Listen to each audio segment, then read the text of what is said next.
Une espèce de spirale du déclin. En 2011 au cantonal et en 2012 aux législatives, la gauche avait tout raflé en Aquitaine.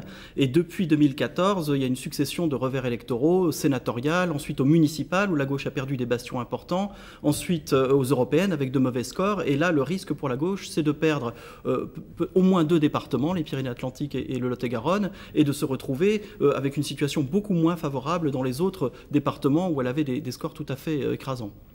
Un élément très important, l'entrée en liste du FN qui risque de rentrer au sein des assemblées départementales.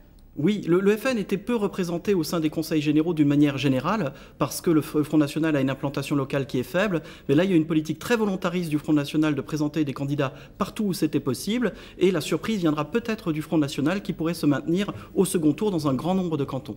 Un mot sur l'entrée des femmes dans ces assemblées. La parité, qu'est-ce que ça peut changer? C'est un des autres grands enjeux de cette élection.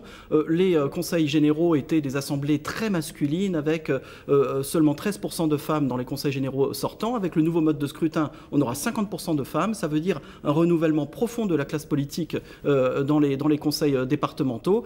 Cet équilibre, ceci étant, on peut imaginer qu'assez peu de femmes risqueront d'être en position de force, et notamment d'obtenir des présidences de conseils départementaux.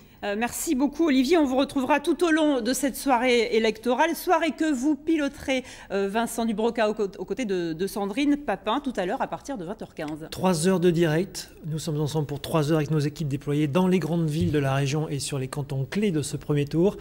Les ténors politiques vont se succéder sur ce plateau et un peu partout sur nos points de direct dans la région. Leur première action et aussi les enjeux du second tour. Côté résultats, grâce à nos reporters, vous aurez les premières tendances, savoir si effectivement la gauche perd beaucoup de terrain sur les 5 départements qu'elle préside aujourd'hui. Et puis nous vous donnerons les résultats officiels que nous commenterons bien évidemment avec Olivier Costa. Bref, vous l'avez compris, pour tout savoir sur ce premier tour, c'est sur France 3 qu'il faut être. En prime, il y aura une édition spéciale à Pau et à Bayonne au cours de cette soirée électorale. Une soirée que je vais co-animer avec Sandrine Papin et Marie-Pierre Dabréjean. Une soirée à vivre aussi sur le site internet de France 3 Aquitaine et sur nos applications mobiles avec un minute par minute multimédia. On vous attend à partir de 20h. Merci.